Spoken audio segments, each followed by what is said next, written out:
So the head of youth development has emailed across his thoughts on the intake that's about to come through. Is it good news? I'm not sure. You tell me your thoughts down in the comments. Let's have a look.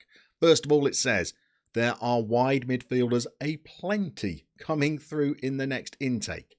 Now, we don't play wide midfielders primarily because there were no good ones at the club when we took over. Is this going to give us more tactical flexibility? Or is it going to give us players that don't fit into the system we're playing at the moment? I'm not sure. But then, good news. At least two top prospects in the centre of midfield are coming through. Is central midfield our weakest area? I don't think it is. But if one of these prospects coming through is a playmaker with a bit of creativity, well, that is much needed. One of our wingers looks like a very handy prospect. We're not playing wingers at the moment. Could he be retrained as a striker? Could he be retrained as a wing-back or a full-back? Or is he going to be so good that we're going to redesign a tactic and play wingers? Not sure whether this is good news or bad. We have one good young English right winger from Kettering, so truly one of our own. That's nice to see. And, whisper it quietly, this is a terrific group of players coming through and has the potential to be a real golden generation for the club. Now, I've read comments like that before in the past and then been thoroughly underwhelmed by what comes through, but it's better to get that message than not, I guess. But let's look at the cons. No defensive midfielders coming through. So if we are redesigning a tactic that involves wingers, well, if it's going to involve a DM, it's going to be one from the ranks that we've got already. Attacking midfielders are hard to find. Not sure I'm worried about that. I'm still not convinced about number 10s on FM21, so not too worried about that. This is the big worry. Most of our new goalkeepers coming through are of poor quality. What does that word most mean? Does it mean one of the ones coming through is not of poor quality? Because we've got a 37-year-old keeper in our ranks. We've managed to get him to sign another contract for at least another 2 years, but he could retire any day now. So I would have liked a goalie in the youth intake. Doesn't look like we're getting one. The fullbacks coming through are not the best. I would have liked a right back, if I'm honest. This is the worry. Most of our centre-backs coming through look like they won't make the grade. I'm playing three at the back. I've only got 3 central defenders at the club. I'm currently playing a midfielder there. I would have liked a centre-half. It doesn't look like one is coming. That's a worry. Now, given that the top line says there are a number of wide midfielders coming through, the fact that it says the next crop of wide midfielders don't look like great prospects, have we got an awful lot of dross coming through at the same time? I'm not sure. And then it seems like the wing-backs coming through are probably not up to scratch. I would have liked something that I could have played at full-back or wing-back. Doesn't look like I'm going to get it. Is this good? Is this bad? Does a real golden generation mean a real golden generation? You tell me what you found with your youth intakes down in the comments. Should I be excited or cautious? But we have got a game to get into today, and we've also got to bring you up to date on our form. Let's get straight into that.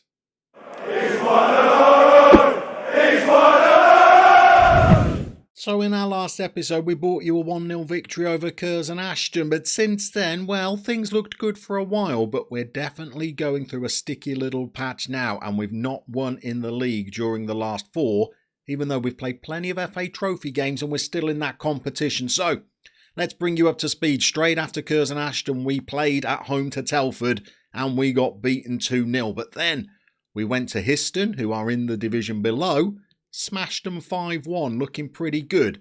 2-2 draw with Kidderminster. We were 2-0 in the lead, so that was disappointing to throw that away. Then we had a better performance. We played Bradford Park Avenue, beat them 2-0, looking good. You follow that up by beating Southport 3-2 as well. Things are looking all right. Then the sticky patch begins. So we lost 1-0 to Farsley. Probably didn't deserve to. Set-piece goal. Disappointed. Then we're 2-0 up again against Spennymoor this time. We give it away late on, so that was frustrating. Then we played Blythe and we were just outright bad. We went to Stockport, who are in the Vanarama National, so that's the division above. Okay, they dominated a little bit, but we scored a good goal on the break late on to get through to the next round, and the money that's coming in for that looks good. We'll show you the finances in a sec. But then in our latest game, We lost 3-2 to Gateshead. And to be honest, they could have scored a lot more. They were pretty rampant against us. The trouble is, well, maybe teams have sussed us out, but I think it's more to do with the limitations of the squad. People are getting pretty tired. We're having to play them when they're really needing a rest, or when we are giving them a break. The players we're bringing in are either not as good quality or not even suited to playing that position, and we're just having to put fitter bodies out on the pitch. However, here is the good news. The finances are looking pretty healthy. We're not just breaking even, we're actually turning over a small profit, which is going to be essential if we're going to upgrade our facilities. On that note, we did ask the board whether they would have a look at upgrading some of our facilities. We asked them whether maybe they might be able to improve the youth recruitment, which is currently described as adequate. We asked them when we were on a pretty good run as well, and they turned us down. We tried to haggle, negotiate, say we were going to be left behind by our rivals. They weren't buying it. Maybe I pulled the trigger too early on that, but I did it when we were in good form, hoping that they might show some leniency. But they were not to be budged. To improve any of the other facilities, like the youth facilities, we are going to need a little bit of money in the bank. So building up those finances is going to be essential. What have we come back for today, by the way? Well, we're going to be taking on Fylde. We've not come back for a gimme here. We're in poor form. We've come back for a game that could squeeze us into those playoff positions, but we're going to be playing top of the table. We've just played Gateshead, who were second. They gave us a little bit of a hiding, to be honest. We're going to play Fylde today. I think they're one of the biggest spenders in this division, and it could be a tough match, but I didn't want to just bring you back for a game that we should be winning easily, and we haven't been winning those games in the last few anyway. So let's go for some top of the table action today. Here's the formation we're going with, still with our 5-2-3. Our man who's been playing as the deep line forward, Ben Stevens, has just spent a month injured. That coincided with our bad run of form as well, so he's not fit enough to be back today, but this is Kettering. We don't have the luxury of a deep squad. He's straight back in there. The Sheriff is only really just making his way back to match sharpness, really. He's actually started to show a little bit of his old form in the last couple of games, so that's good. We've got only one option at left wing back and right wing back, and Storer at right wing back doesn't really want to be playing that far advanced, so that youth intake could have been kinder to us here. The defence is playing okay. This is the midfielder that we're trying to convert into a centre-half. He's only 5'11", so that's not ideal, but his attributes are pretty good.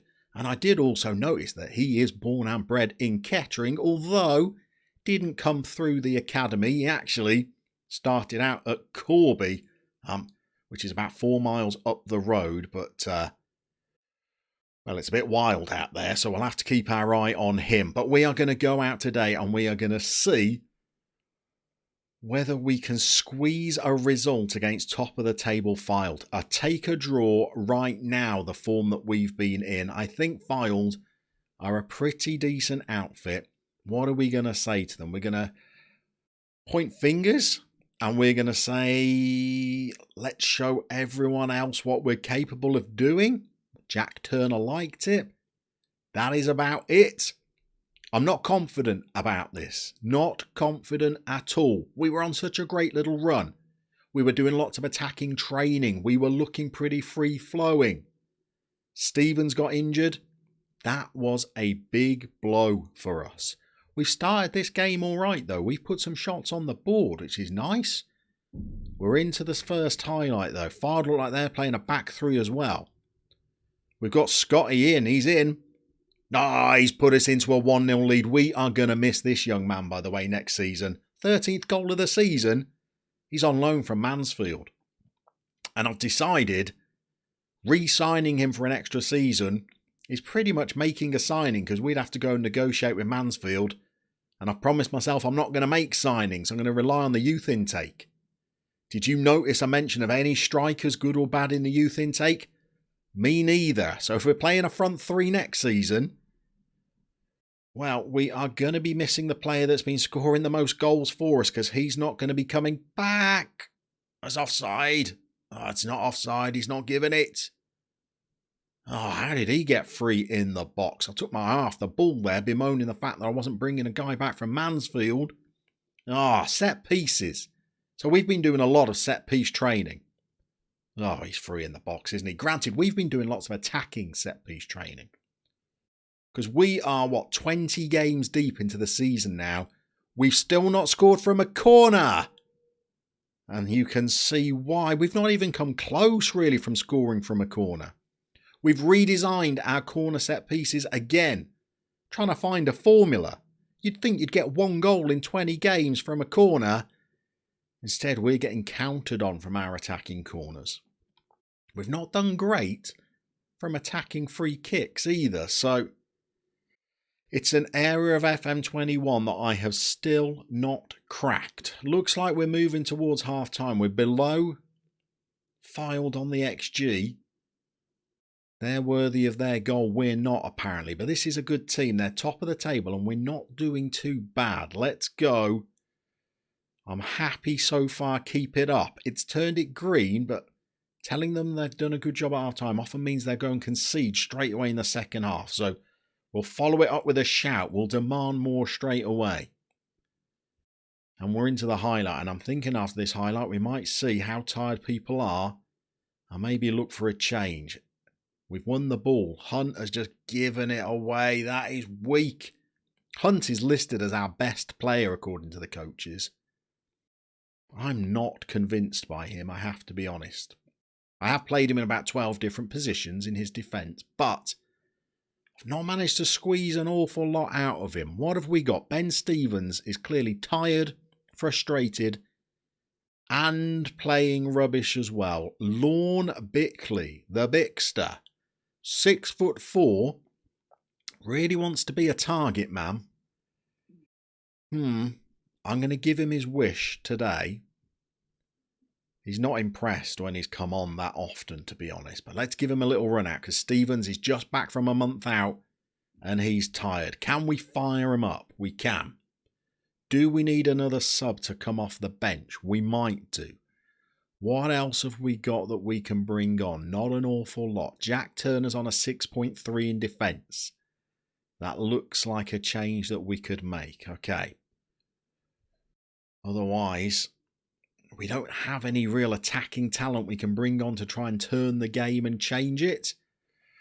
Is there anything we can do in the instructions? We could increase the tempo. Don't know, we're already playing pretty positively against the team that's top of the table. What have we got? Store has crossed into a box that doesn't have a single player of ours in it, even though we're playing 3 strikers. Not ideal, and we've given the ball away, and they have got behind our back 3, closing down. Oh, well done, whoever that was. Might have just saved us a point. What did I say at the start of the game? I'll take a point. I'll take it now. I'll take it now. Although if we could counter here, I could get greedy. There's no highlight for us. And time is ticking away. I think we're cruising to full time. I said I'd take a point, didn't I? I often say that and then I'm disappointed when we actually do.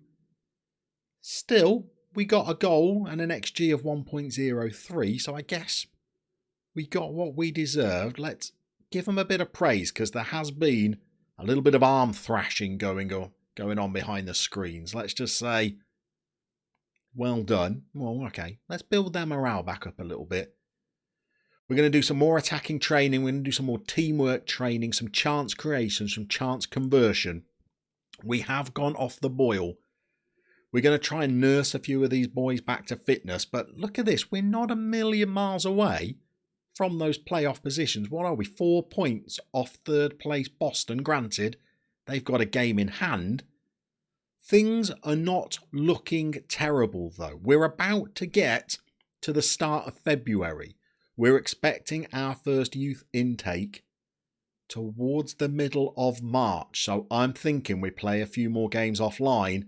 And when we come back for our next episode, we have a little look through the youth prospects that have come through. It's going to be like a January transfer window for us, because this is going to be what we're going to be playing with for the next season in our game. Thank you for everybody that's been watching so far. The number of views that we've been getting has been truly humbling. Thanks to all of you that have been leaving likes on the video, and even to those of you that have decided to subscribe as you've been watching.